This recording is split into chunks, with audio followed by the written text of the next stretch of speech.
నమస్తే. జై భీమ్. మరి ఈరోజు ఒక అంశమును మీ ముందుకు తేవాలని మీ ముందుకు వచ్చాను.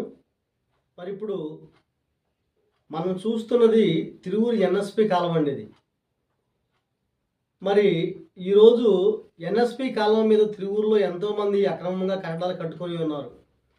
అదే భాగంలో నేను మరి ఈ అక్రమ కట్టడాలపైన మరి మన మాజీ శాసనసభ్యులైనటువంటి మరి వైఎస్ఆర్ కాంగ్రెస్ పార్టీ నాయకులు మరి నల్లగట్ల స్వామిదాస్ గారు చేస్తున్నటువంటి కుటిల రాజకీయాలు ఇవి.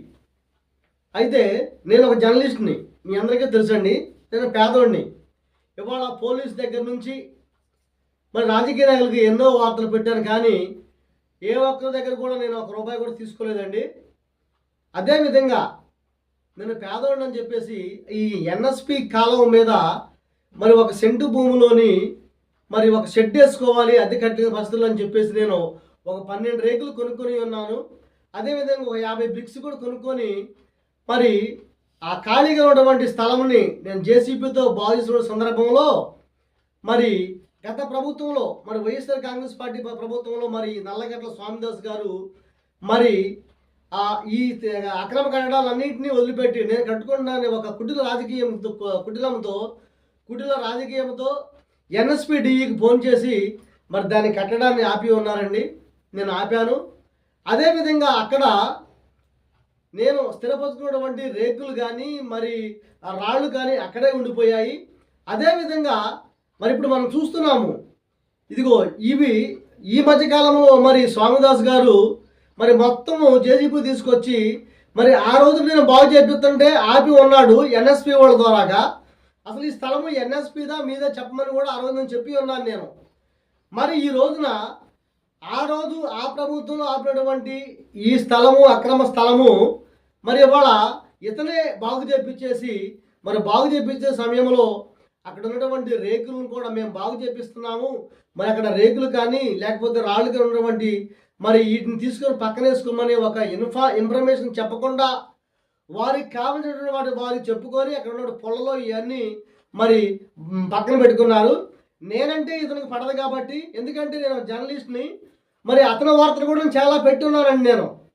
అయినా కానీ వైఎస్ఆర్ కాంగ్రెస్ పార్టీలో నేను వాళ్ళ వార్తలు కూడా పెట్టి ఉన్నాను. కానీ ఎలక్షన్ టైంలో ఇతను ఒక కుటిల రాజకీయ నాయకుడని నేను అందరికీ పబ్లిక్ చేసి ఉన్నాను. వాస్తవంగా ఇతని కుటిలత్వం మీద ఇప్పుడు మనం చూస్తున్నాం. చూడండి, ఈ రేకులను పగలగొట్టిన సందర్భంలో నేను ఒక జర్నలిస్టు ద్వారాగా మంత్రాలు జరిపితే నేను ఎందుకంటే అండి నేను ఆర్థికంగా ఉన్నవాడిని, ఒక పేద జర్నలిస్ట్ని.